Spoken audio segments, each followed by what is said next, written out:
Omandireform rabas eestlasi, valusamini kui Stalini 2 küüditamist.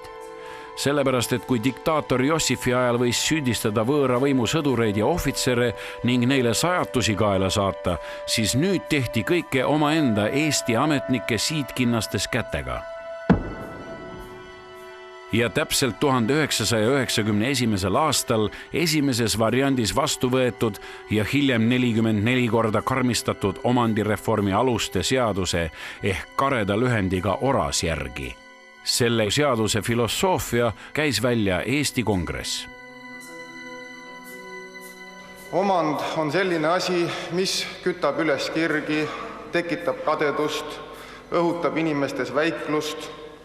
Ja kui me praegu omandireformi läbi viies eksime, siis jäävad need pinged Eesti rahva sisse püsima mitte aastateks, vaid aastakümneteks. Omandireformi käigus vara tagastamine või kompenseerimine endistele omanikele või nende õigusjärglastele ei tohi kahjustada teiste isikute seadusega kaitstud huve ega tekitada uut ülekohut.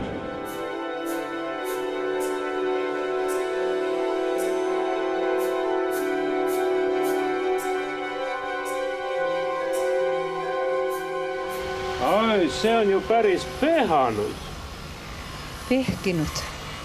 Pehkinud teine ja?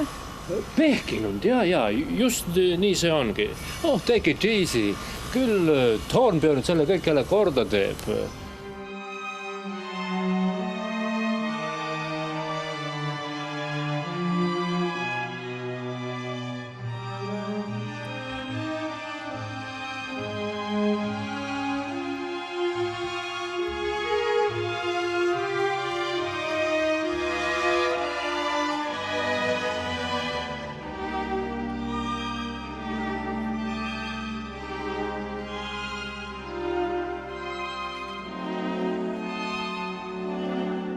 Ma pole siin selle maja ees käinud oma 16 aastat. Isegi sellel kaunil metsatänaval, sellel varjulisel metsatänaval pole ma olnud umbes sama kaua. Ja täna tulin selle värava juurde ja katsun seda väravalinki ainult tänu sellele, et me teeme filmi ja stsenaarium nõndamoodi ette näeb. Ja ometi elasin selles majas koos oma õe Marika, ema Endla ja isa Aleksandriga peaaegu pool sajandit. Sellest ajast peale, kui ma sündisin 1946. aastal. See oli ilus aeg siin aias, punaseid sõstraid noppides. Isa ehitatud basseinis suvel suplemas käies ja väikeses rohelises aiamajas oma esimese koolipõlve armastusega koduveini maitstes.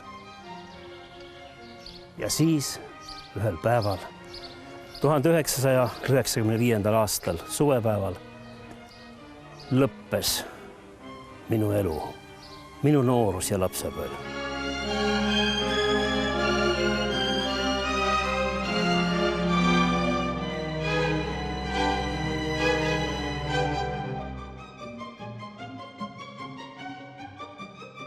Sellest samast uksest astus sisse võõras mees ja ütles, et nüüd on meie kodu tema oma.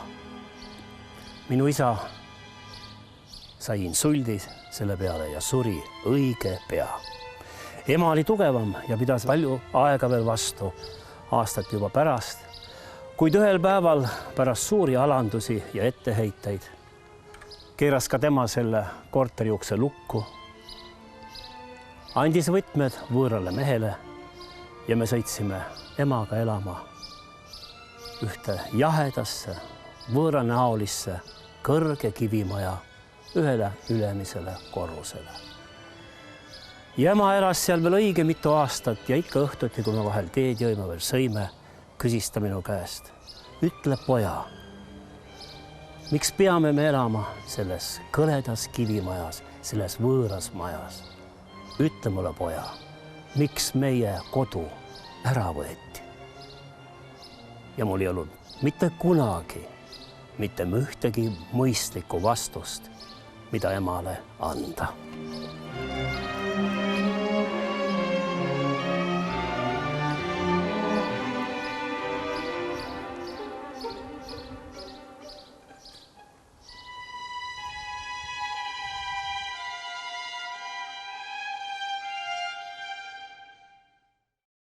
Mis sa täna nii imelik oled? Imelik. Nojah, Muidu tuled ikka kutsumatagi appi nüüd. Ja, Johannes on imelik. Johannes ei tule appi ja... Ütle kallis inimene, kes mulle appi tuleb, kui mind kodust välja aetakse. Leppo Sumera elas Tallinna südalinnas Gonsiori tänaval suures kivimajas tele- ja raadiomaja lähedal. 4. korrusel asuv korter on 140 ruutu suur. Helilooja vanaaegse mööbliga, arvuti ja süntesaatoriga töötuba on korteri kaugemas sopis.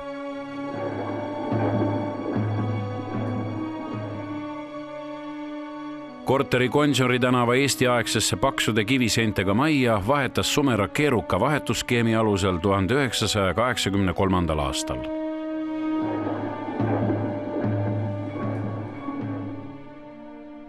Tagastamiskampaania käigus hoidsid Sumerad hinge kinni, lootes, et korteriühistu majale tagastamised ei laiene ja korteriomanik vast ei ilmugi välja. Läks aga teisiti.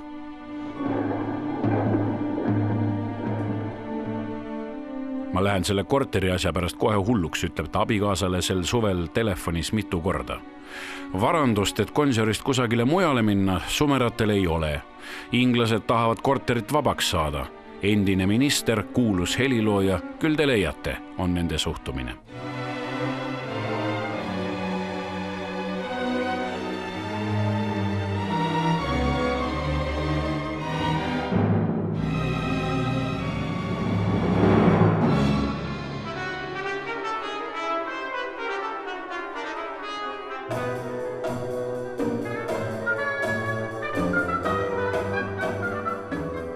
Oma korteritega on hädas olnud ka teised heliloojad, Eespered ja Kuulbergid näiteks.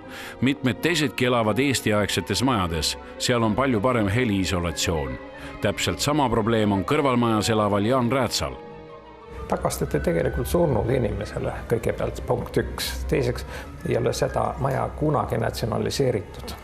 Ja dokumendid on kõik olemas, arhiivid kinnitavad, et ei ole natsionaliseeritud. No kuidas siis nüüd tahetakse seda tagasi anda sellele, kellelt teda pole võetud. Nii et küll me lõpuks võidame ainult, et paljud on juba kannatanud sellel meeletult. Palju inimesi on ju välja tõstetud kodudest ja väga raskestesse oludesse pandud. Just Räätsaga koos teeb Sumera 1997. aasta jaanuaris palvekirja. Praegusest Eesti Vabariigi poolt kinnitatud ametipalgast ei piisa vaata, et üürigi tasumiseks, saati siis veel uue korteri omandamiseks. Ka pangast on meie käsutuses olevate vahenditega võimatu laenu saada. Meie ei suuda antud situatsioonis iseseisvalt mingit väljapääsu leida. Väga palju on ju nendes tagastud majades pensionäre ja inimesi, kes ikkagi tõesti vaesuspiiril elavad. Ja see tähendab seda, et ikkagi et milles meie süüdi oleme ja kus koha peal meil need rahavarud on. Tähendab, me oleme normaalselt elanud ja meil ei ole selliseid pangaarveid.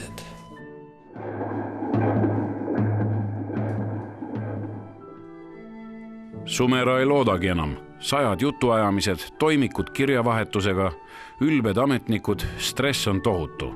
Midagi on südamega. Kui Leppo Sumera 2. juuni hommikul kodus infarkti saab, on ta üksi. Poeg leiab ta mitu tundi hiljem. Kiirabi ei suuda enam midagi teha. Kõik on toimunud hetkega.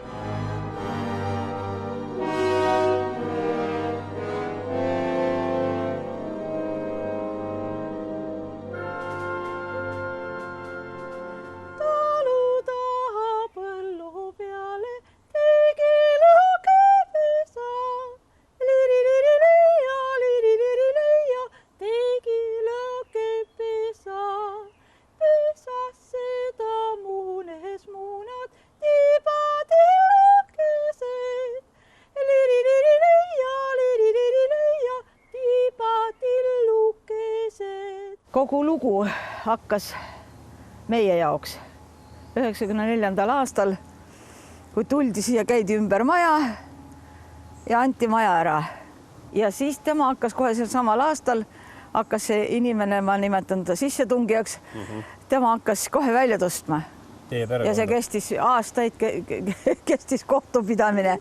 Muulast tulid kaunid pojad, siruvirulised. Surnud poja naine tahtis saada seda maja tagasi. Surnud poja naine on nüüd teise mehe lesk.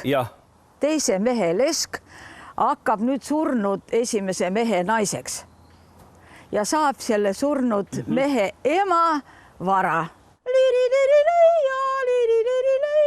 Laulsid päiksekesed. Need, kes siia tahtsid tulla, need ei teadnud isegi, kelle maa see on ja kelle maja see on, mille nimel või mismoodi. Ainult teadsid, et ja kõik otsast peale kogu lugu on vale. Siis läks lahti laulupidu, laulis kogu mesa. Liiriirileia, nii et rõkkas kesa. Ma ei saa sellest aru, et kui on ülekohus tehtud, loomulikult tuleb seda heastada. Aga seda ei saa ju heastada need inimesed, kes ei ole ju süüdi selles. Ma ei ole kellegi eest mitte midagi ära võtnud.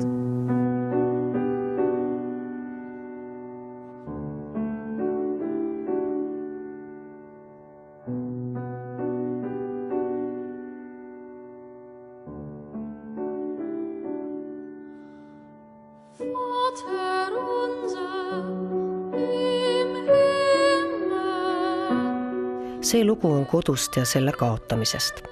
Sellest, mis tunne on, kui jääd ilma oma kodust. Kaotad selle pärast 15 aastat kestnud kohtuprotsessi. Kas kodu kaotamine on üksnes ilmajäämine kinnisvarast või kaotad sa koos sellega ka oma identiteedi?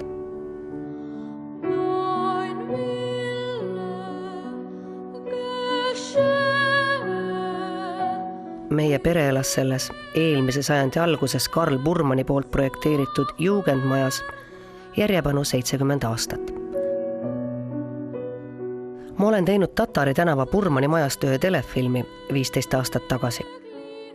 Film oli ETV eetris vabariigi aastapäeval 1995. aastal.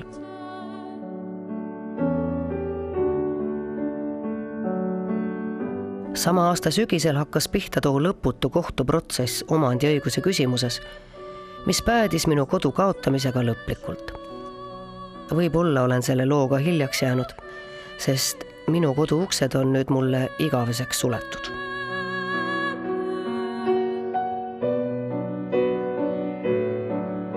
Kui kohtuprotsess oli juba oma 5 aastat kestnud, sain ma aru, et tõde pole seal esmatähtis. Kohtus jääb peale see, kes on rohkem motiveeritud ja miski pole nii motiveeritud kui ahnus. Ma hakkasin end tundma välja tõugatuna, paarjana. Tundsin, et minu riik ei hooli minust, ma ei ole oma kodu väärt ja see võetakse mult lihtsalt ära.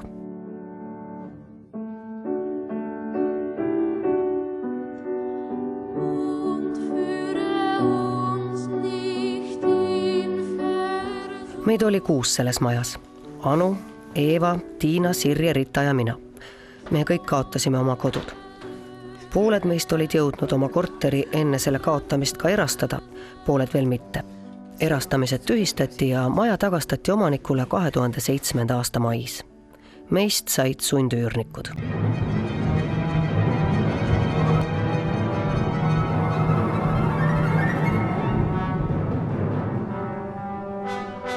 Omandireform tõi depressiooni, mida ravimisi õigus eluasemel. See inimõigus Eestis ei kuni on sundüürnikke, seni pole teine maailmasõda. Omandireform osutus uus represseerimiseks. Uus ülevalitus. Riik on teinud nii paljudele ülekohusest, aga vastutusega pole võetud. Siin on mõned statementid, mis inimesed siis saatsid ja mis nad sellest kogu sellest protsessist arvavad. Siin on üsna emotsionaalseid kirju oli täiesti, üldse niisugust kunstiprojekti teha on üsna raske. Kõige vapustavam oli see, et inimesed hakkasid tooma selle ekspositsiooni juurde kalmuküünlaid. Et niisugust asja ei ole enne kunstihoone juures küll kunagi märgata olnud, et kalmuküünlaid tuuakse ja pannakse neid järjest põlema.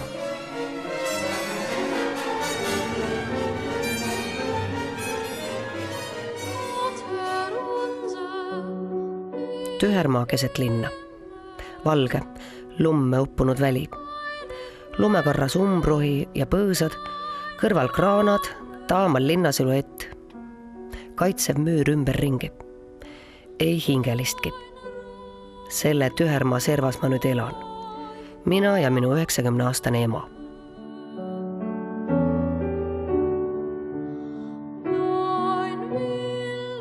– 2004. aastal toimus Rahvusraamatukogus Marika Arendi von Volski teadustöö omandireform ja omandireformi läbiviimine Eesti Vabariigis aastatel 1991–2004 raport esitlus. Kohal oli saalitäis rahvast, kes hoidis kuulates hinge kinni.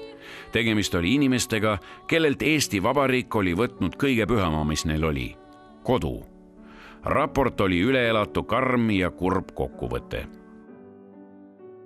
Omandireformi käigus kannatas Eesti Vabariigi elanikest circa 80 000 perekonda, sealhulgas lapsed, täisealised vanurid ja vähema võimekusega inimesed. Ja selle omandireformiga rikuti õigusi kodule, laste õigusi, inimõigusi. Ehk võib niimoodi öelda, et viidi läbi sotsiaalne genotsiid. Proua von Volski südamevalu leevendamiseks on Saksa riik teinud talle ettepaneku astuda Saksa kodakondsusesse. Ja me täitsa tõsiselt kaalume seda varianti, sest et ma ütlen ausalt, minul on häbi olla siin ja näha, mis on tehtud ja häbi, et ei ole Eesti riigis riigi institutsiooni, kes tahab ja suudab seista oma riigi inimeste õiguste eest.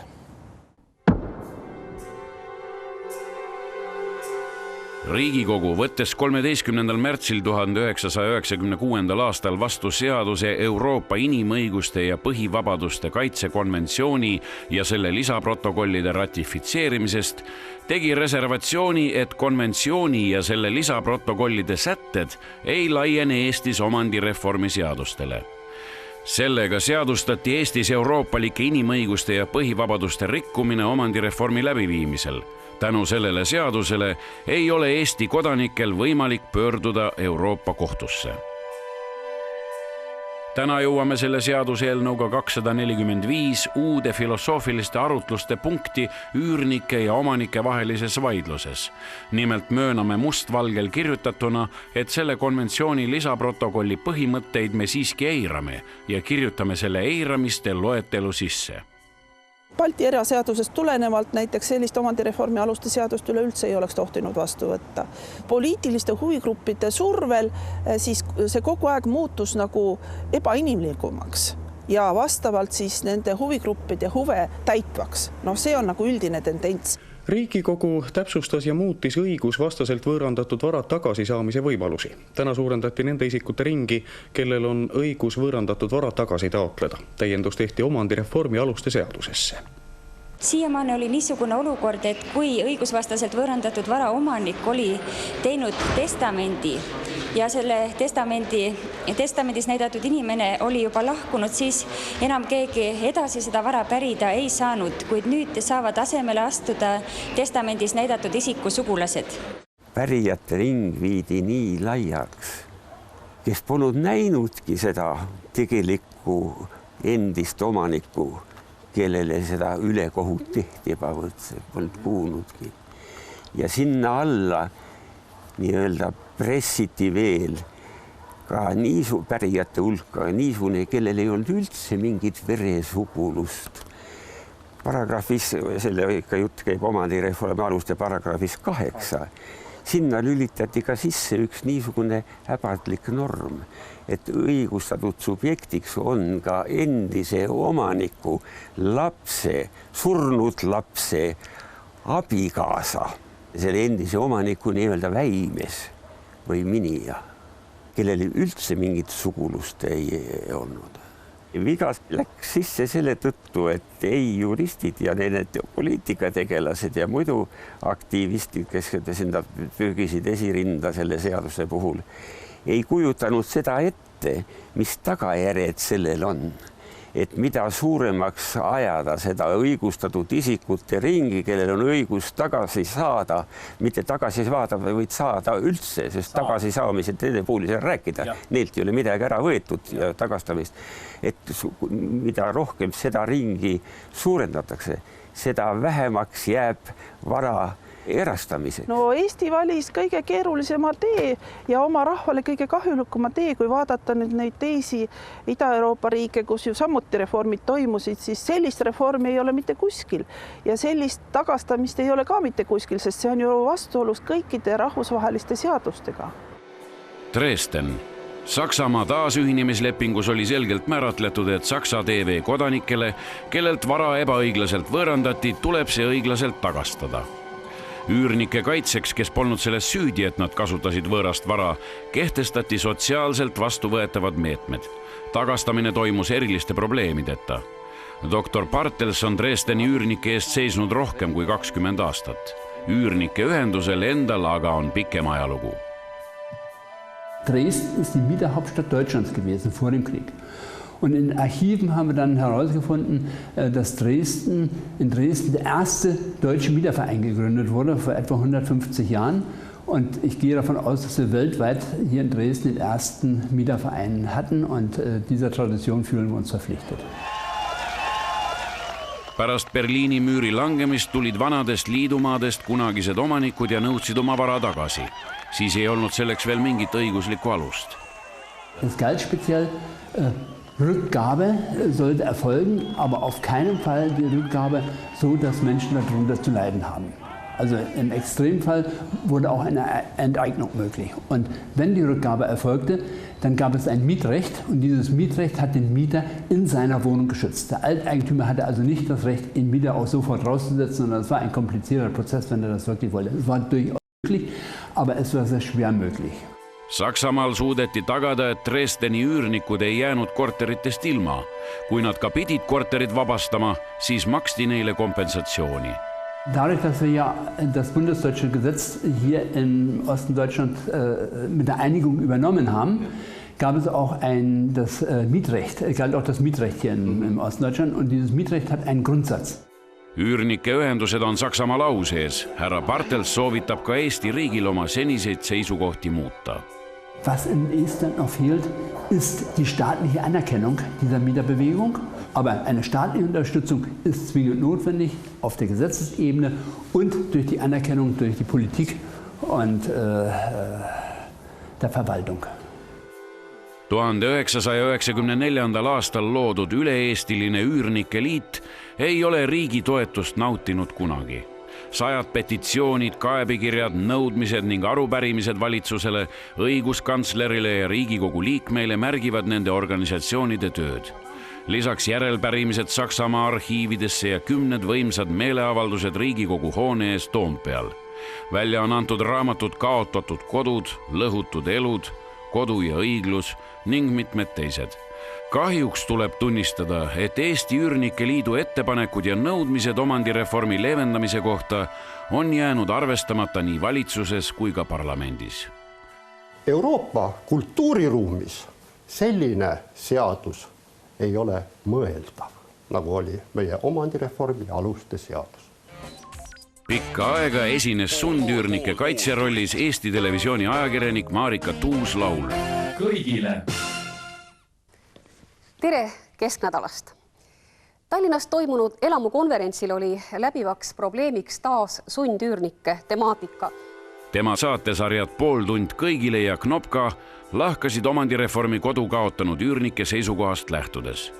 Üks vastuolulisemaid riigiametnike omandireformi saagas on Riigikohtu esimees Märt Rask, endine justiitsminister ja advokaat.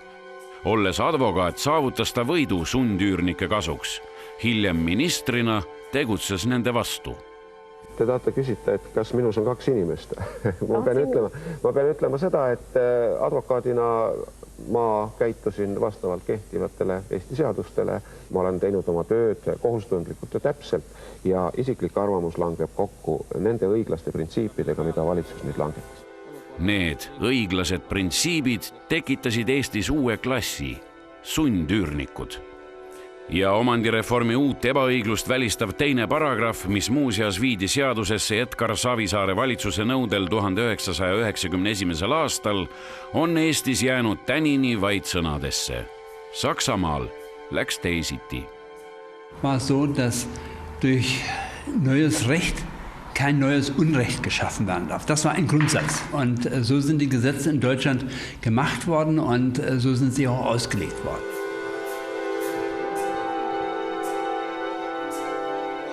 Nüüd on siis võre ees sinu hoovil. Jaa. Kõik lapsepõlvemängumaa on läbi. Ei, no ta oli Noorus on läbi. lapsepõlve. No noorusaeg on läbi ikkagi. Ma ikka laulva revolutsiooni tuules tulin siia Maiemaale. Tundus, et eestlased kohe võtavad vanalinna üle. No võt jah, aga eestlased löödi välja vanalinnast. Aga eestlased löödi vanalinnast välja ja nüüd on vanalinn mõeldud ainult turistidele. Jah. See on siis sinu kodu? Siit läks minu kodu ukse juurde, jah. Sinu unistus jäigi täitumata vanalinna elu? Jah, ei no põhiline kibedus on ikkagi see, et sa tulid siia nii-öelda eheda eestlasena. Mina tulin Eesti emana, Eesti naisena, tahtsin luua kodu, eks ole. Ja ma sain siin elada 6 aastat. Uues Eestis? Uues Eestis, jah. Ja pärast seda taastada nüüd seda tunnet, et ma elan Eestis ja ma otsin siin nagu mingit kohta.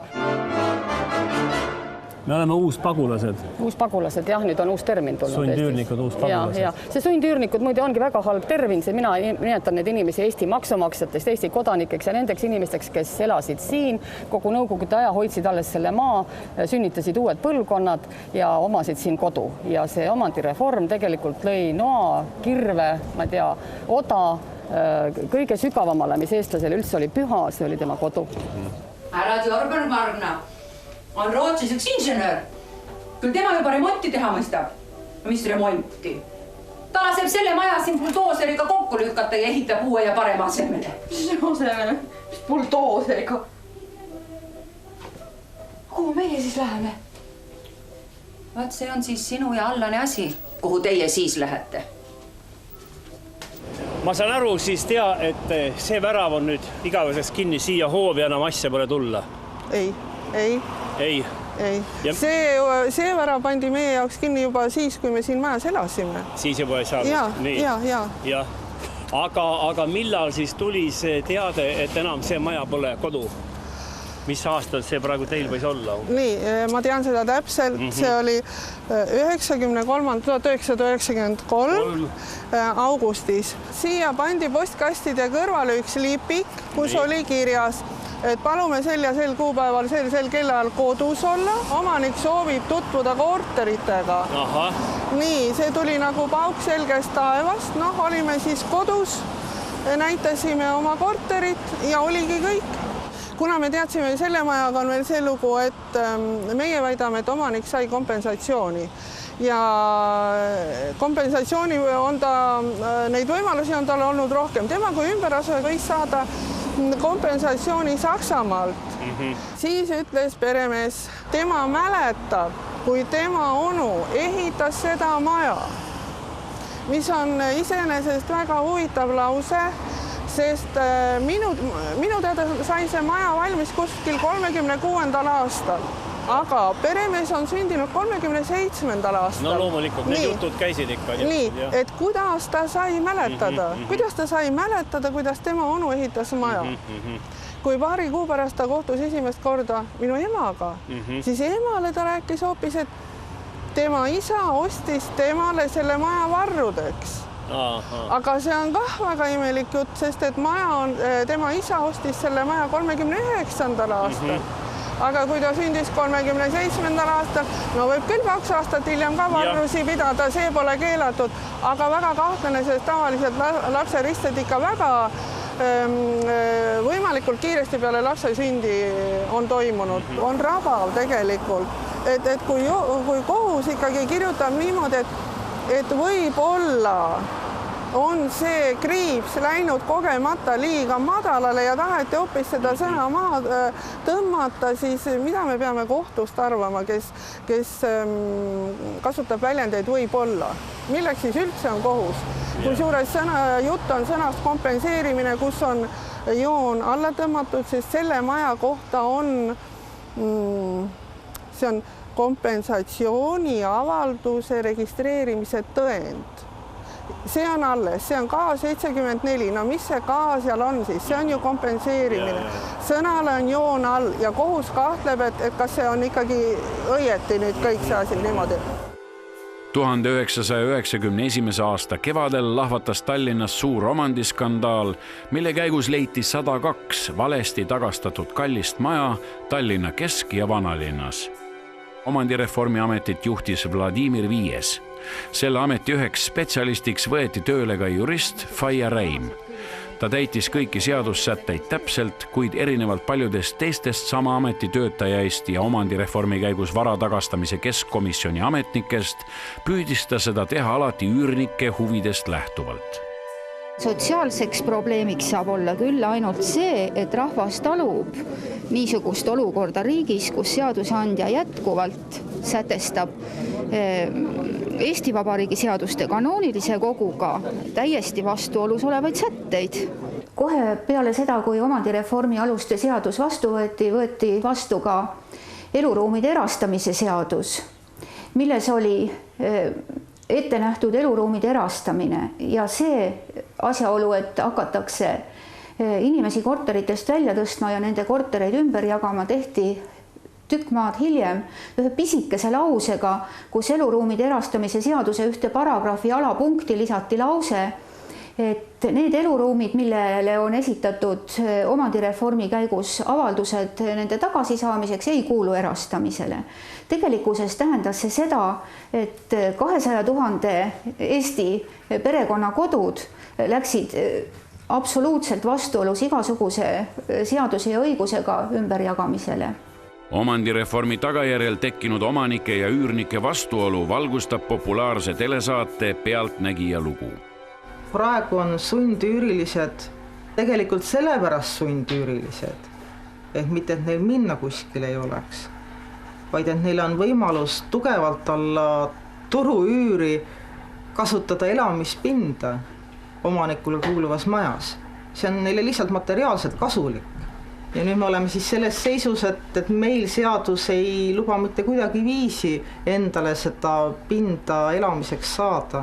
Kuigi see on meie eraomand, me peaksime saama oma eraomandit ju kasutada. See on üks inimese põhiõigusi minu meelest. Aga meie riigis ta praegu paraku ei ole niimoodi. Ja iga hinnaga lahti saamine tähendaks ju seda, et näiteks ma peaksin nagu üürilise roti mürki andma.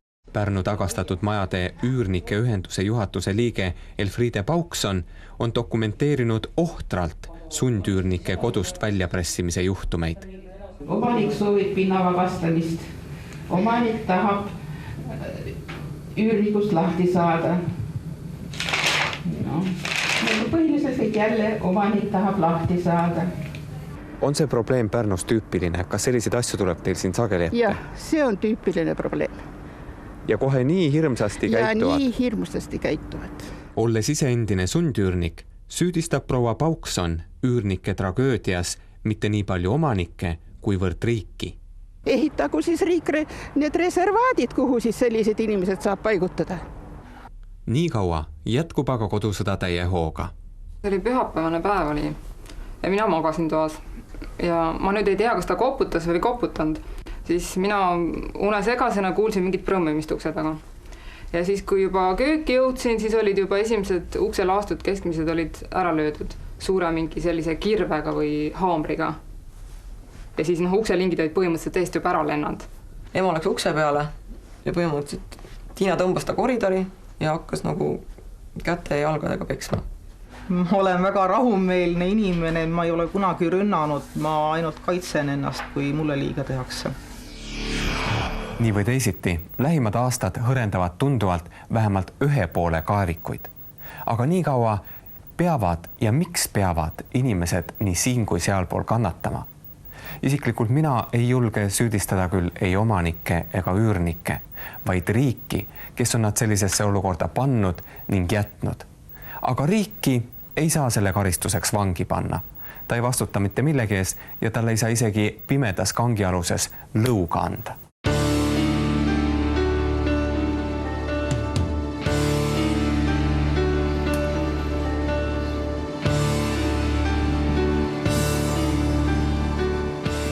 Eestlanna Piibe Jõgi on New Yorgi ühe prestiižseima õigusbüroo Paul Weiss advokaat. New Yorki tõi meid proua Jõgi doktoritöö teema.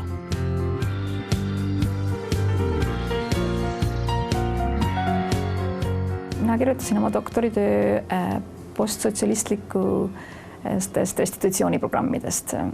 Töö nimi inglise keeles on The Past That Can't Be Fixed, mis tähendab siis, et minevik, mida ei saa korrigeerida. Mulle nagu ilmselt enamus teistele eestlastelegi esimese hooga tundus võõrandatud vara tagastamine äärmiselt kena idee, sest et ta on ju intuitiivselt, mida saab olla üllamad kui see, et kellele on minevikus ülekohut tehtud. Nüüd püüda seda ülekohut kuidagi heastada, see on äärmiselt sümpaatne idee iseenesest. Aga Eestis elades ja nähes, kuidas see üllas idee sattus väga künkalisele teele ja võib-olla sellest ei jäänud või see moondus pidevalt millekski muuks. Lihtsalt keegi ei istunud maha ja ei mõelnud nagu läbi, mida see endaga tegelikult kaasa võib tuua.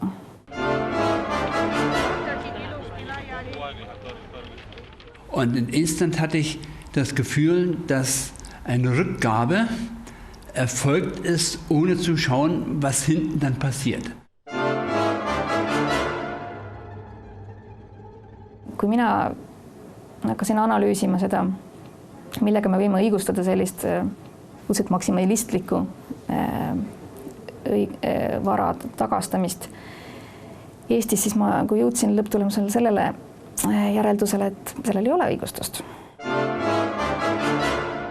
See on küll üllas idee ja kui vara oleks hakatud tagastama päev, kuu, aasta, 5 aastat, 10 aastat pärast võõrandamist, siis oleks see ilmselt igati võimalik olnud. Aga vahepealsed 50 aastat on lihtsalt tekitanud nii palju, ma ei arva üldse ainult praktilisi probleeme, vaid ka tõesti puht moraalseid ja filosoofilisi probleeme. Sest kui me räägime ohvrite tehtud kahju hüvitamisest, siis neid ohvreid on paraku väga vähe elus pärast 50 aastat. Neid endiseid omanikke oli 6% õigusvastaselt vara tagastamise taotlejate hulgas. Nii et 94% olid kõikvõimalikud pärijad ja nagu me teame, Eestis see pärijate ring oli ülimalt lai.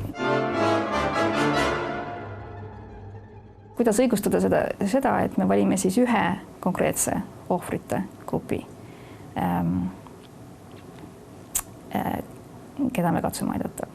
Selleks peavad olema nagu mingisugused väga head põhjendused ja ma ei ole seda leidnud, mis see võiks olla.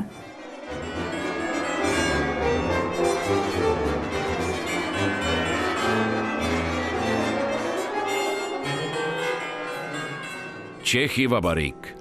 Sõidame praegu endiste sudeedisakslaste maadel. Eelmisel Tšehhi Vabariigi presidendil Václav Klausil õnnestus Euroopa niinimetatud Lissaboni aluslepingusse suruda eriklausel, mis välistas varade tagasinõudmise sudeedisakslaste poolt, kes olid Tšehhist välja saadetud pärast teist maailmasõda. Oleme koos professor Peeter Järvelaiuga Tšehhi välisministeeriumi rahvusvaheliste suhete instituudi direktor Peeter Drulaki juures, et mõista, mis tähendus eriklauslil tšehhide jaoks on. Also die Sudetendeutschen, das sind die Deutschen, die noch vor dem Krieg und zur Zeit des Krieges in der damaligen Tschechoslowakei gelebt haben und die nach dem Krieg vertrieben wurden. Also er hat gesagt, dass der Lissaboner Vertrag zu weit geht und dass er den tschechischen Staat zwingen könnte, das Eigentum, das damals eigentlich den Deutschen genommen wurde, das Eigentum wieder an die Sudetendeutschen zurückzugeben. Ja, also das hat wahrscheinlich noch niemand ausgerechnet, aber was ist wichtig? Es stellt außer Frage, dass es eine politische Kraft in der Tschechischen Republik gäbe, die so etwas machen möchte. Nein, also niemand, absolut niemand möchte so etwas unternehmen. Und das wäre eigentlich das politische Ende der Politiker oder der politischen Partei, die sagen würde, Herren Sie, wir sollten eigentlich das Eigentum an die Sudetendeutschen zurückgeben. Küsisime professor Drulakilt, kas mõni sudeedisakslane on üritanud kohtu kaudu oma vara tagasi saada. Es gab Versuche, aber diese Versuche haben gezeigt, dass eigentlich für die Restitution der Sudetendeutschen es gibt keinen rechtlichen Weg. Also es gibt keine Gerichte auf der nationalen Ebene, sowohl als auch auf der europäischen Ebene, die so etwas durchbrechen konnten. Sarnaselt Eestile tekitas restitutsioon ka Tšehhis uut ebaõiglust. Seadusi lihtsalt ei täidetud. Man hatte vielleicht einige rechtliche Maßnahmen, aber ob man diese Maßnahmen nutzen konnte, das war eine andere Frage. Also natürlich, jede Restitution kann auch ein neues Unrecht machen. Das ist gut bekannt. Ja.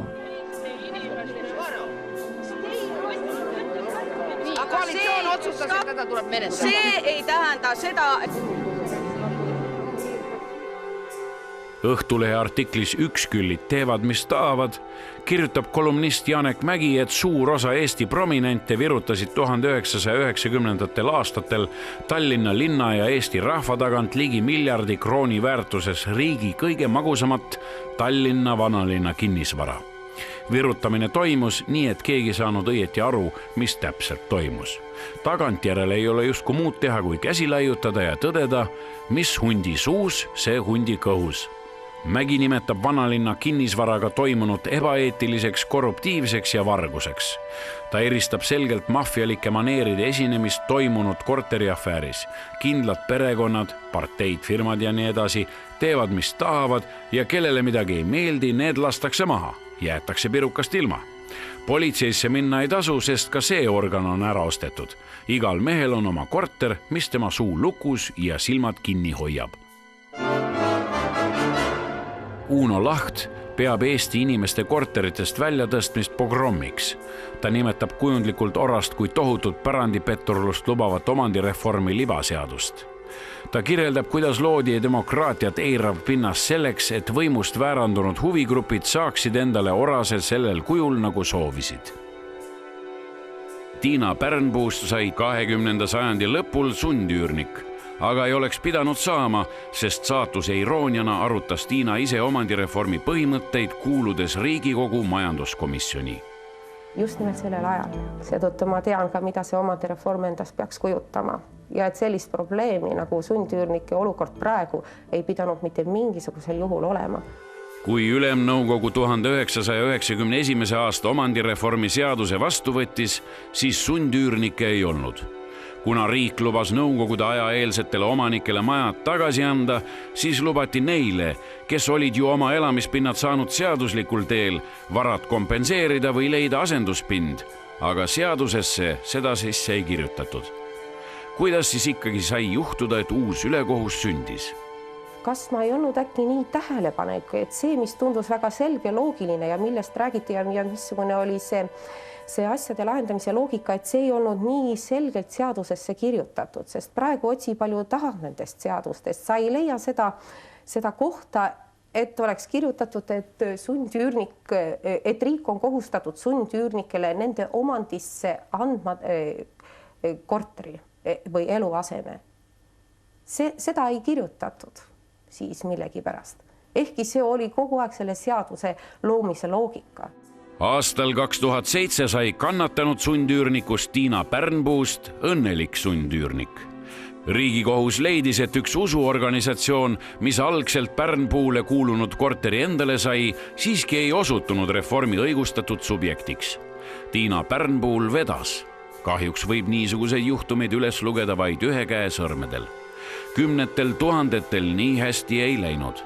Mart Laari valitsuse ajal aastatel 1992 kuni 1994 tehti omandireformi rekordarv muudatusi.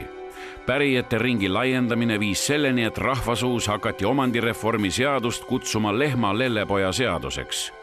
Üht vastu võetud seaduse parandust hakati ettepaneku tegija Jaanus Petlemi nime järgi hüüdma Petlemma tädi seaduseks. Keskerakonna liige Liina Tõnisson ütles selle kohta Riigikogu kõnepuldist järgmised sõnad. Minu arvates aetakse siin kõnepuldist täna segamini tagastamine ning võtmine ja andmine. Pange tähele, me räägime ju õdedele, vendadele ja nende alanejatele sugulastele varade tagastamisest. Andke andeks, need varad ei ole kunagi neile kuulunud. Neile ei saa midagi tagastada, neile saab anda. Neile antakse ja nad võtavad. Neile ei tagastata mitte midagi, järelikult ei ole tegemist ajaloolise õiglusega. See kohutav ülekoos, mis tehti inimeste kallal, Eesti Vabariigi kodanike kallal, mina võin vastutustundega öelda pärast seda, kui olen olnud Kesklinna korteri komisjonis, see oli riiklik kuritegu oma rahva vastu ja ma võrdsustan seda genotsiidiga. Ma ei taha näha niisugust Eestimaal, kus ühtede koduõigus on taastatud teiste õiguse arvel. Sellel on juba praegu halvad sotsiaalsed tagajärjed, mis varem või hiljem löövad valusasti ka tänaseid vekkaid. Jaanuaris otsustas eelmine valitsus, et ümberasujatel on vara tagastatud vastuolus seadusega. Nüüd uus valitsus otsustas hästi hiljuti risti vastupidist, et see kõik on õige ja seda võibki teha. Millest selline vastuolu? Ma ei näe siin vastuolu. Küsimus on õiguslik ajaloolises hinnangus teatud sündmustele.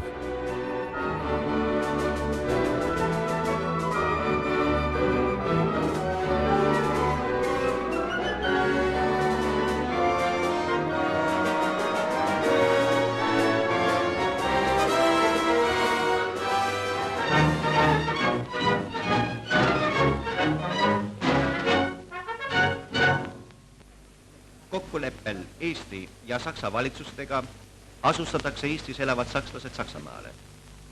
Näeme lahkujaid Saksa kultuurvalitsusest ärasõidu kohta informatsiooni hankimas ja provintsist Tallinna sõitnuid oma isikliku pagaasi korraldamas. Ümberasustamine hõlmab nii hästi Eestis elavaid riigisakslasi kui ka neid sakslasi, kes on Eesti kodanikud.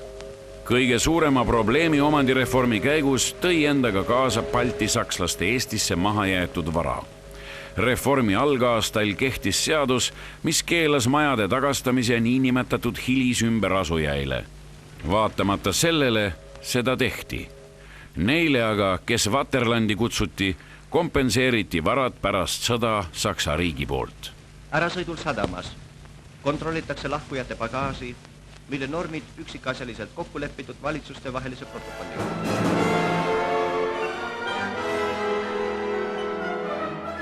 See maja siin Tallinna kesklinnas Sakala tänaval on omandireformi mõistes legendaarne. Tagastatud maja üürnikele ja oma kodudest välja aetud perekondade jaoks on see aga vastupanu võitlemise sümbol. Sellepärast, et selle maja elanikud olid esimesed, kes ei nõustunud omandireformi ülekohtuga ja hakkasid Eesti riigi ja tema seaduste vastu kohut käima. Juba 1993. aastal sundüürnikest abielupaar Niina Kikas ja Riho Lääts leidsid Saksamaa arhiividest rea dokumente, mis tõestasid, et selle maja endine omanik, kunagine omanik Artur Ahlmann lahkus Adolf Hitleri kutsel Saksamaale ja oli ümberasuja selles maailmasõjas ning tema maja eest maksti talle ka rahalist kompensatsiooni, mis tähendas, et omandireformi käigus talle maja ei oleks pidanud tagastama. Kuid Eesti kohtud neid tõendeid ei arvestanud ja pikk kohtusaaga algas. See kestis üle 15 aasta. Ei Niina, ei Riho suutnud sellele võitlusele vastu panna ja 2008. aastal lahkus meie seast Niina Kikas ja 1,5 aastat hiljem, 2010. aastal tema abikaasa Riho Lääts. Koos Sakala tänava number 11 korter 2A endise elaniku proua Svetlanaga siseneme väikesesse aiamajja. Svetlana näitab meile Saksamaa arhiividest saadud dokumente, mis kinnitavad, et endisele Saksamaale naasnud majaomanikule on määratud kopsakas kompensatsioon. Они пишут, что действительно имеется номер акта, по которому Артур Альман ходатайствовал о предоставлении компенсации.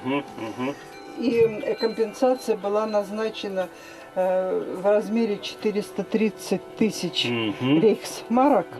Dokumendid, mis tõestasid kompensatsioonide maksmist Balti-Saksa ümberasujatele, leidis Saksa arhiividest professor Järvelaid. Aga ta jäi hiljaks. Omandireformi aluste seadust oli veel kord Riigikogus muudetud, juba 44. korda. Välisminister Ribbentropi reis Moskvasse muudab maailma.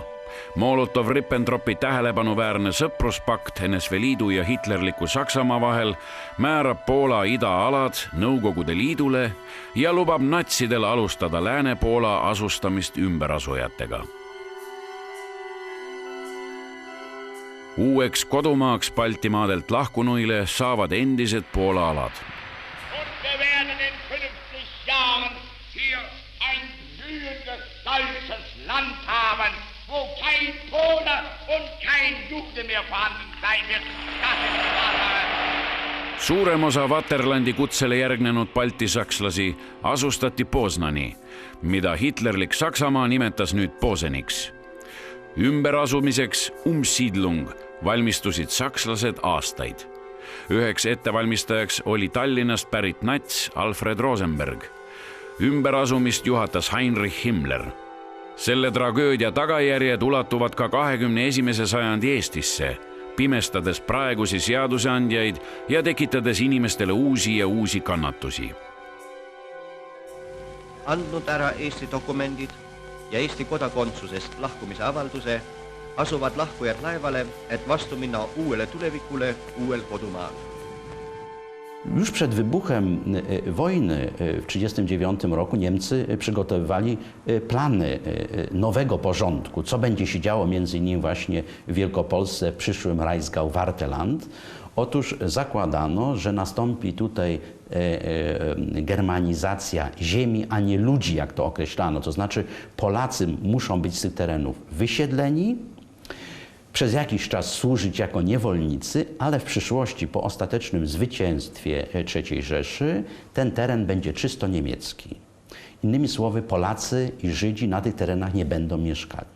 W związku z tym jednym z pierwszych kroków dążących do zmiany struktury narodowościowej na tych terenach przyłączonych do Rzeszy, w tym przypadku Wielkopolsce, była akcja wysiedlenia na masową skalę Polaków do wspomnianego generalnego gubernatorstwa, a w to miejsce zorganizowano akcję, jak to mówiono, Umsiedlung, czyli przesiedlenia Niemców bałtyckich czy obywateli Estonii i Łotwy, żeby z takim zadaniem, żeby oni wzmacniali tutaj Niemczyznę, żeby kosztem Polaków budowali czysto niemieckie terytorium. Majad, mida natsid Poola aladel ehitasid uuele rassile, on tühjad igaveseks. Neis elada ei soovi ükski poolakas.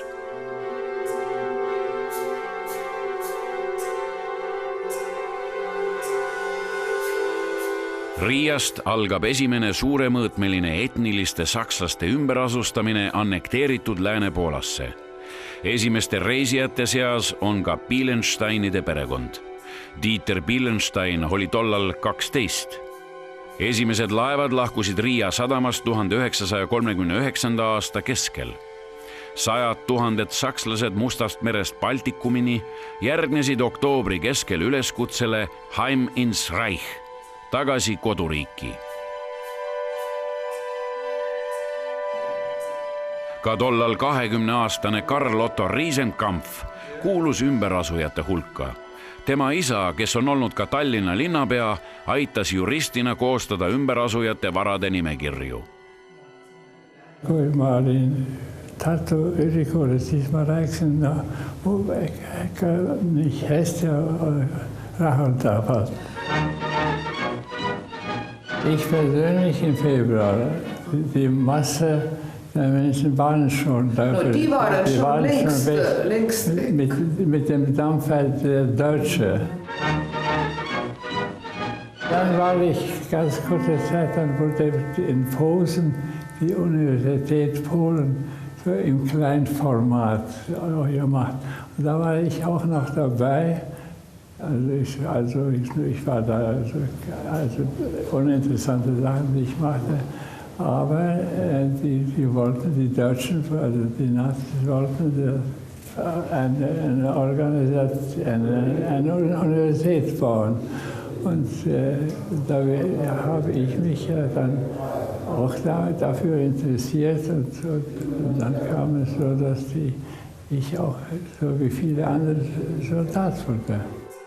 Kui asjad olid pakitud, ütles Dieter Bielensteini isa. Der Führer ruft, das ist unsere nationale Pflicht, wir müssen gehen.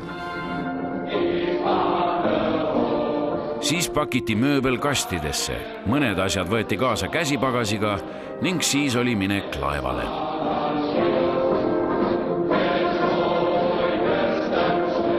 Wir grüßen den Führer Adolf Hitler! Sieg! Sieg! Sieg!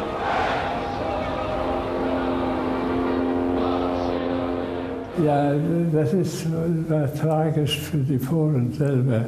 Die wurden dann rausgesetzt aus ihren Wohnungen ins Gouvernement. Wir wussten noch nicht, was das ist, Gouvernement. Also das war das Gebiet um Warschau rum und so weiter. Also das ist, dazwischen habe ich gedacht, die Menschen wussten gar nicht, was auf sie zukommt, nicht wahr? Und also das war sehr viel einfach. Wurde ich auch immer noch älter. Also jetzt kommt der Distrikt so und so an. In der Nacht von dann auf dann müssen die ihre Wohnung räumen.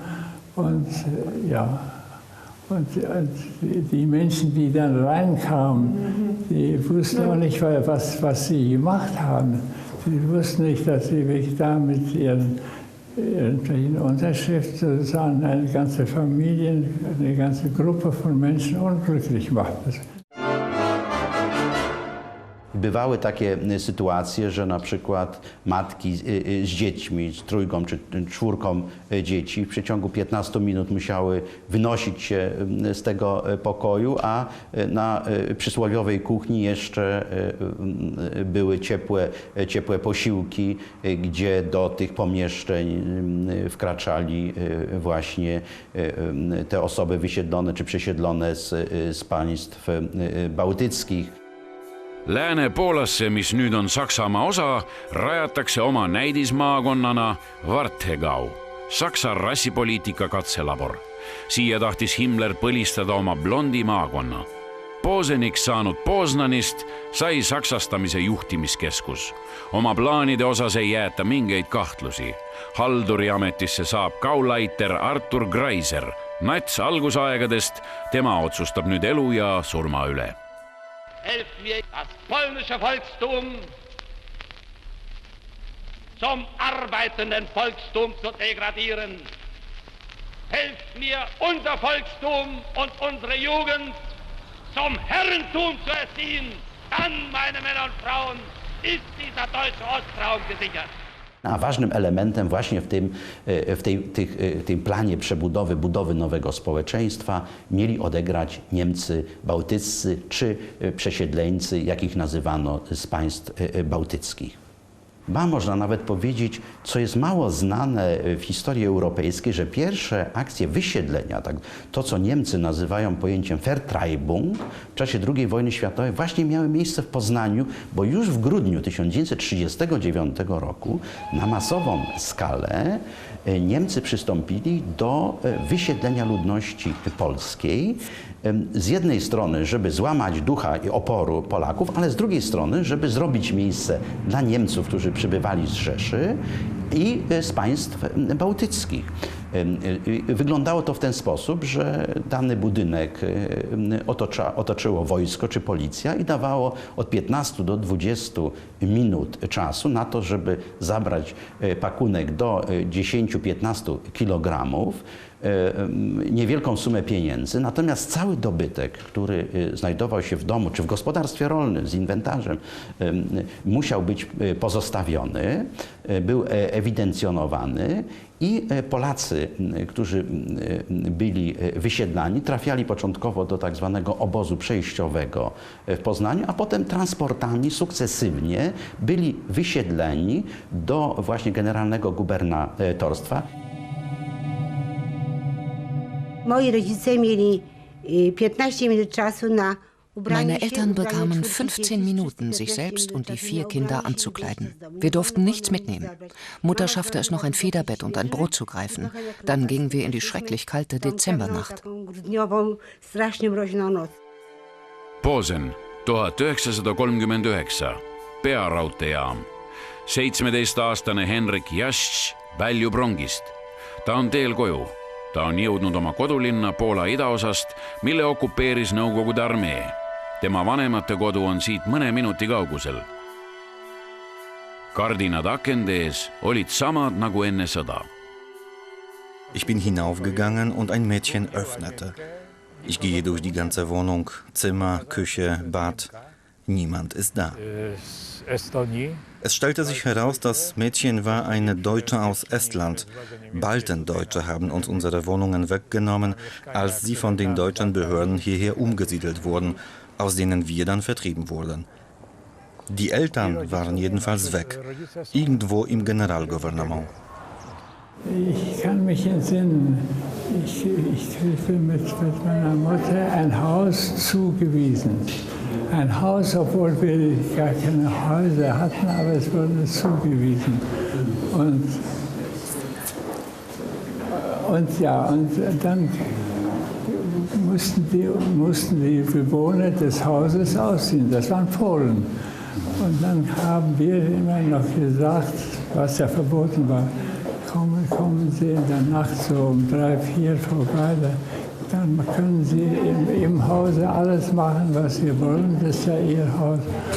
Aber das hört sich so sehr, wie soll ich sagen, sehr altruistisch und so weiter. Aber es war ein bisschen natürlich auch, dass man wusste, was das ist, wenn man heimatlos geworden ist. Und so war das eben auch in diesem Fall mit den Polen. Also wir haben erlebt, das kann man nicht glauben, wir wurden zugewiesen, ein Haus. Das kamen wir hin, da kamen wir ins Esszimmer, da stand noch der Tee und das Brot da. 1940. aasta. Rongidega saabub üha rohkem etnilisi sakslasi Baltikumist. Ka perekond Pilensteinid on nüüd pärale jõudnud. Vanemad leiavad ilusa maja. Seni veel aga kuulub see teisele perekonnale. Und dann erklärten meine Eltern den Schulzewskas, dass sie nun den Behörden melden würden, dass wir dieses Haus gerne haben würden und dass sie ausziehen müssen.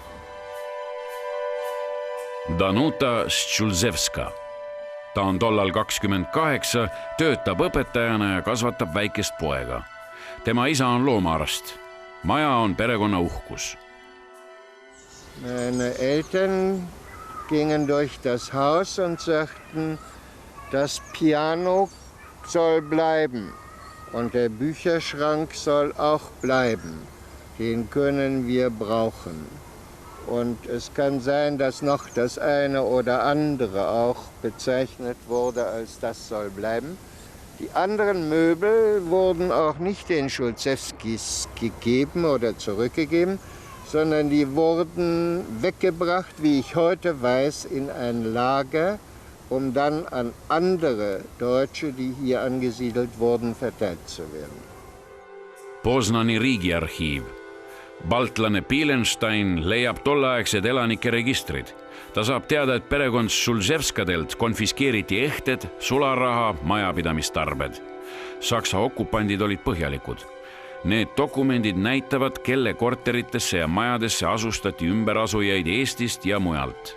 Natsid on kirja pannud kompenseeritud kahjud ümberasumise eest ja Eestisse jäänud varade eest juba aastatel 1939 kuni 1945. Eesti seadusandja neid dokumente kunagi uurinud ei ole. Tänase Eesti Päevalehe teatel on justiitsminister Rein Lang allkirjastanud omandireformi aluste seaduse muutmise eelnõu, mille alusel tuleks tagastada või hüvitada vara 1941. aastal Saksamaale ümber asunutele. Eelnõu puudutab inimesi, kes lahkusid Eestist 41. aastal sõlmitud NSV Liidu ja Saksamaa kokkulepete alusel. Praegu on üle Eesti nii-öelda õhus umbes 200 maja, mille kunagised omanikud, nii balti sakslased kui eestlased, sõitsid 65 aasta eest okupeeritud Eestist ära. Seaduse muudatus tekitab tõenäoliselt tüli valitsusliidus, sest nii Keskerakonna kui Rahvaliidu ministrid on sellise lahenduse vastu. Riigikohtu üldkogu arutas täna teise maailmasõja eel Saksamaale ümber asunute vara tagastamise või kompenseerimise küsimust. Otsus tehakse teatavaks 2 kuu jooksul.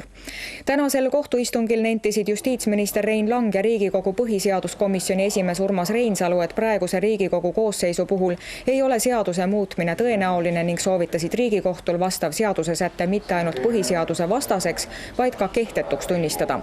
Samal arvamusel on ka õiguskantsleri esindaja. Seaduse sätte kehtetuks tunnistamine jätaks tagastatavates majades elavad üürnikud ilma igasugusest kompensatsioonist. Ich habe das Hausrecht in geringen Umfang.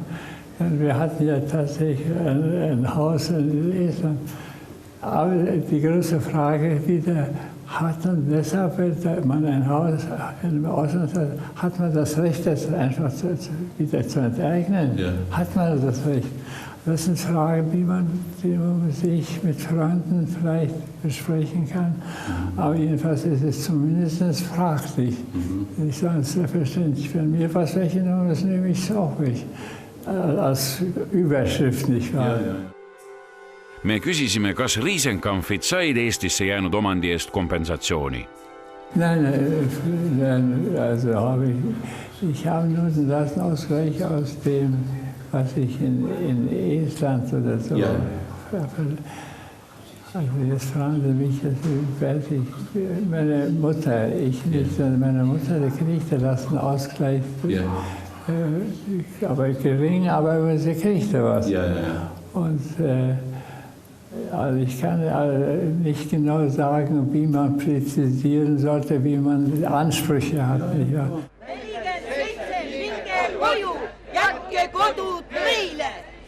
47 häälega võttis Riigikogu septembri keskel omandireformi aluste seaduse muudatuse vastu. President jättis Riigikogus vastu võetud seaduse välja kuulutamata põhjendusega, et seadus on vastuolus õigusselguse ja õiguskaitse põhiseadusliku mõttega. Keskerakondlane Helle Kalda ütles, et seaduse jõustumisel vajab uut elamispinda 800 üürnikku. 29 maja elanikud on oma korteri saanud erastada ja nende korterite eest tuleb maksta kompensatsiooni. Nüüd nende samade majade omanikel on õigus nõuda kompensatsiooni Tallinna linnalt ja see maksumus on kuskil 1,5 miljardit. Eesti Vabariiki niisugust ei ole olemas. On olemas solide riik siin Toompeal üleval. Riigikogu võttis seaduse muutmata kujul vastu. Selle poolt hääletas 51 Riigikogu liiget Res Publica, Reformierakonna ja Isamaaliidu fraktsioonist. Kui sõda 1945. aastal Poznanis lõpeb, sakslased põgenevad. Need pagendatud poolakad, kel õnnestus ellu jääda, naasevad. Nad on kaotanud kõik. Hüvitust ei saa keegi selle eest kunagi.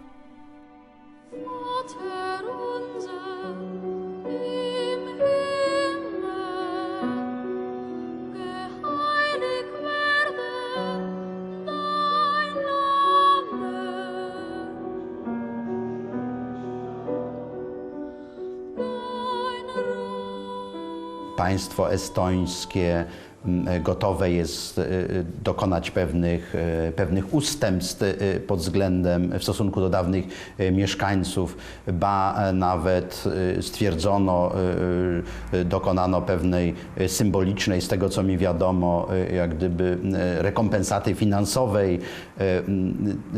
To jest, patrząc z punktu widzenia Polaków czy państwa polskiego, mało zrozumiane i mało akceptowane.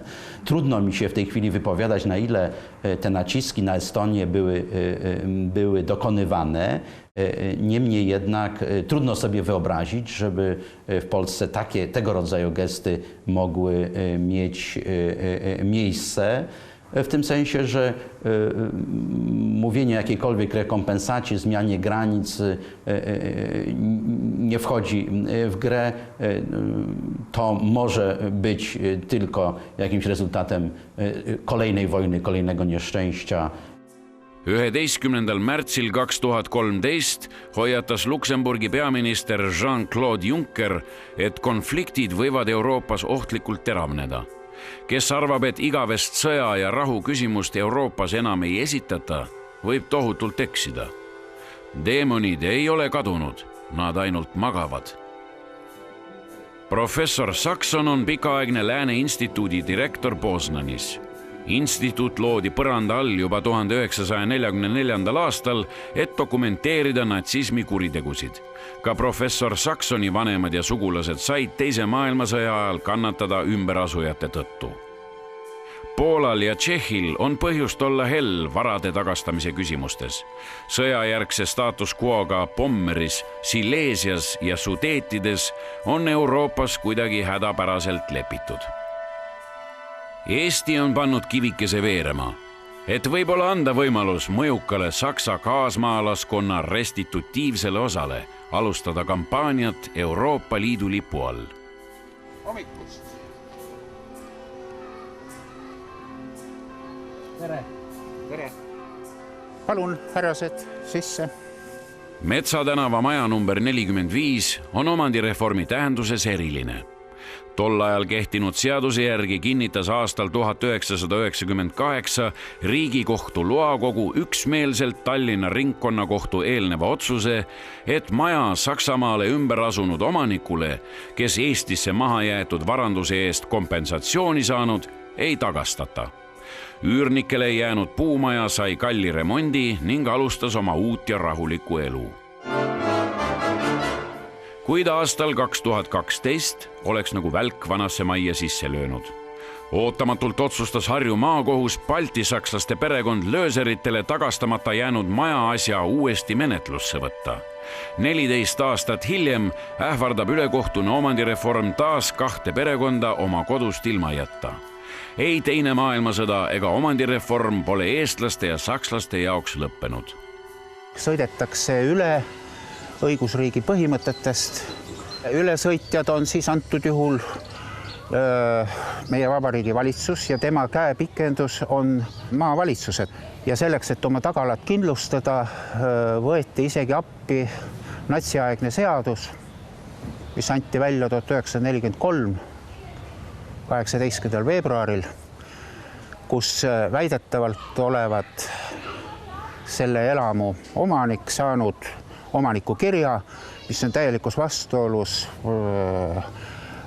selle seadusega, sellepärast see seadus otseselt ütleb, et ümberasujatele see ei kehti. Muulast tulid kaunid pojad, sirameheronised, liri-liri-leia, laulsid väiksekesed. Neid isikuid, kes olid 40. aastal Eesti Vabariigi kodanikud, aga kes lahkusid 41. aastal kasutades Saksa ja Nõukogude Liidu vahel sõlmitud lepingut, siis neid käsitletakse samuti nagu teisi omandireformi õigustatud subjekti. See tähendab, nendel on õigus saada vara tagasi või siis nõuda selle vara kompenseerimist.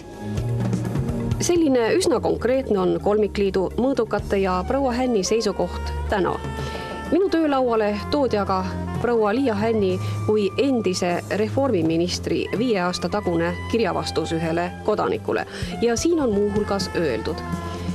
Sõjaga seoses olevad probleemid ei kuulu lahendamisele omandireformi aluste seadusega. Omandireformi seaduse tähenduses ei ole represseeritu see, kes sõjaohu eest põgenedes jättis ise oma vara maha.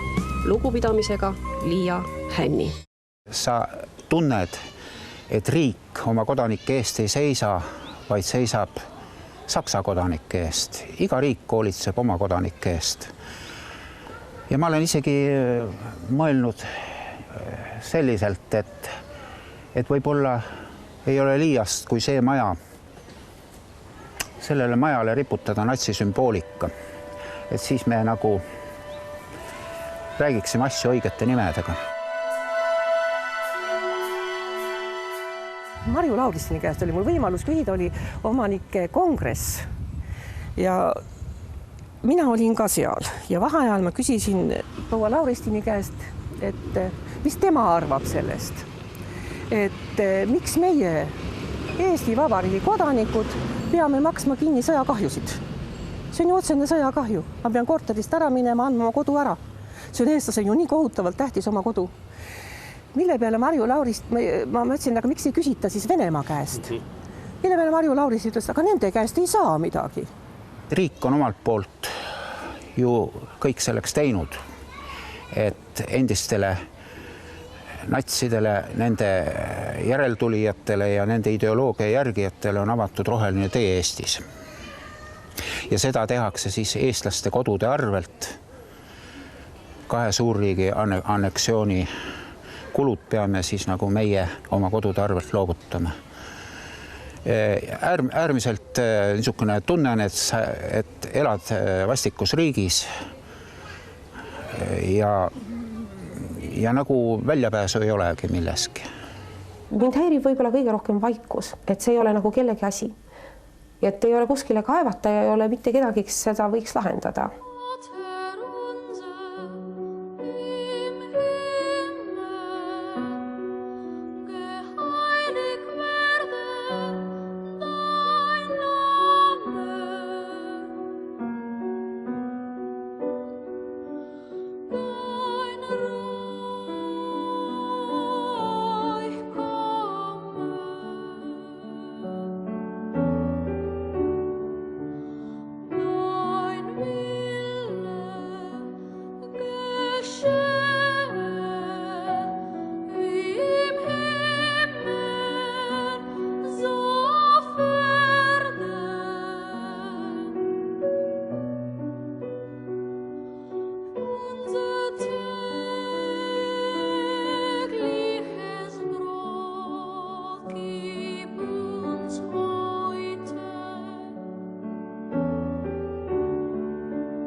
Iga 7. inimene, kes Eesti piirides Balti ketis seisis ja kaasmaalasel käest kinni hoidis, visati hiljem sundüürnikuna tänavale.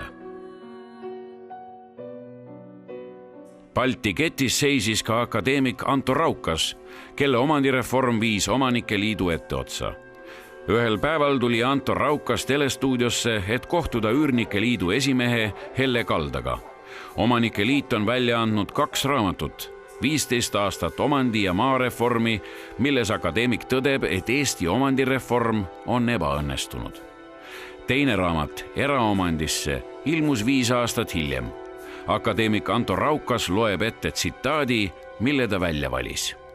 Me tegime suure moraalse ülekohtu, lõime sundüürnike sotsiaalse grupi, kelle arvestuslikuks suuruseks oli umbes 80 000 kuni 100 000 inimest. Omandireform lähtus igati õigest eesmärgist tagastada õigusjärgsetele omanikele Nõukogude võimu poolt võõrandatud kinnisvara, kuid seda saanuks teha uut ülekohut tekitamata. Eluruumide erastamisel teatavasti rikuti sundüürnike suhtes võrdse kohtlemise põhimõtet. Eesti õigusjärgsete Omanike Liit toetas kogu aeg Eesti Üürnike Liidu taotlusi probleem õiglasemalt lahendada, kuid see oli jutt kurtidele kõrvadele. See oli huvigruppide huvi saada kinnisvara, väga kergelt saada kinnisvara kätte ja mõtlemata, mis saab nendest inimestest. Kes peaks siis selle eest vastutama? Ma arvan, et seesama Eesti riik peab vastutama nende kodanike eest. Kas 1,3 miljonist 100 000 on vähe või mitte? Ma arvan, et on väga suur arv põliselanikele tehtud ülekohut ja see tulebki see vastutus, nii moraalne kui materiaalne vastutus nendel ka täita. Isiklikult mina ei julge süüdistada küll ei omanikke ega üürnikke, vaid riiki, kes on nad sellisesse olukorda pannud ning jätnud. Aga riiki ei saa selle karistuseks vangi panna. Ta ei vastuta mitte millegi ees ja tal ei saa isegi pimedas kangialuses lõuga anda.